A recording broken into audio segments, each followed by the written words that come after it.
found myself towards the Skidoo Trail, which I have to admit, if you take a good look here, Skidoo Trail is all packed down nice and icy. So for a big guy like me, I am not spending most of my time trying to stay on top of the snow, which at the beginning was just a regular trail, which I could tell mostly just animals passed by there. Didn't seem to be patted down as much, and I was constantly sinking, so I was kind of thinking this little journey would end sooner than I was expecting. But now that I found the Skidoo Trail, I'm gonna make a hike out of this as long as it's walkable. This is a beautiful place. I've watched a few videos from David Wolf, and keep coming across mushrooms, but I wouldn't dare eat anything I find lying around in the woods because I don't really know anything about it. But it brings me back to the idea of superfoods. Been watching a lot of videos, and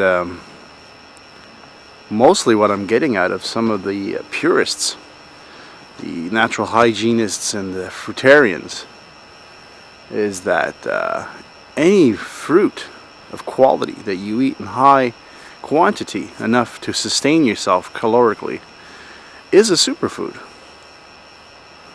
So the argument is still open for debate, but logically speaking, if you can't forage it from your backyard, chances are you're not that much in need of it. So I would imagine the superfoods that are profitable to you are the ones that are growing in the woods behind your house or in your local area. But I don't really know enough about that to make a positive statement. Just my gut feeling. And being here up in the north in Canada, the northeast of Canada, apples are abundant, and you can pick enough apples in the fall to last most of the winter.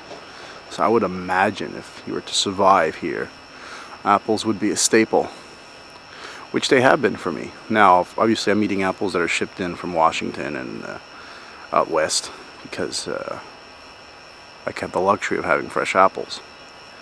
But my statement before was more or less like, do we need to ship stuff in from Peru or from Ecuador, you know, down south in Brazil or Costa Rica to survive up in the north?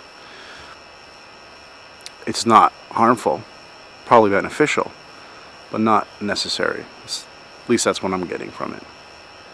So I'm going to try concentrating on mono meals and fruit and green leafy smoothies mixed with fruit. And the cacao, I've had reactions to cacao, and I've heard other people have reactions to cacao, and I wasn't sure if I was having a reaction or not. It was just me detoxifying, but I would get either rashes or burning areas on my skin when I eat large quantities of cacao.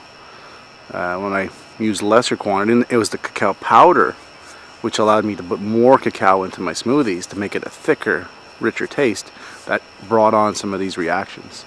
The nibs seem to be in such a size to eat that you can't get enough probably to get that reaction, where the cacao is just grounded down to powder, and it's, you know, you can easily put 3 tablespoons in a big jar, a smoothie in a big container of in a mixer. So I think the powder is to be taken very lightly, and a lot of people are saying it's a toxin, period. So I don't know who's selling products and who's selling health. That's health should be free. So that's one of my main antennae, is too much payment for information. Health should be free. Products should be easily available, fresh, ripe. I agree with that. So there are people who live on honey and cacao. Cool, but doesn't seem to make a lot of sense. Okay, I'm going to cut this short and maybe chat later.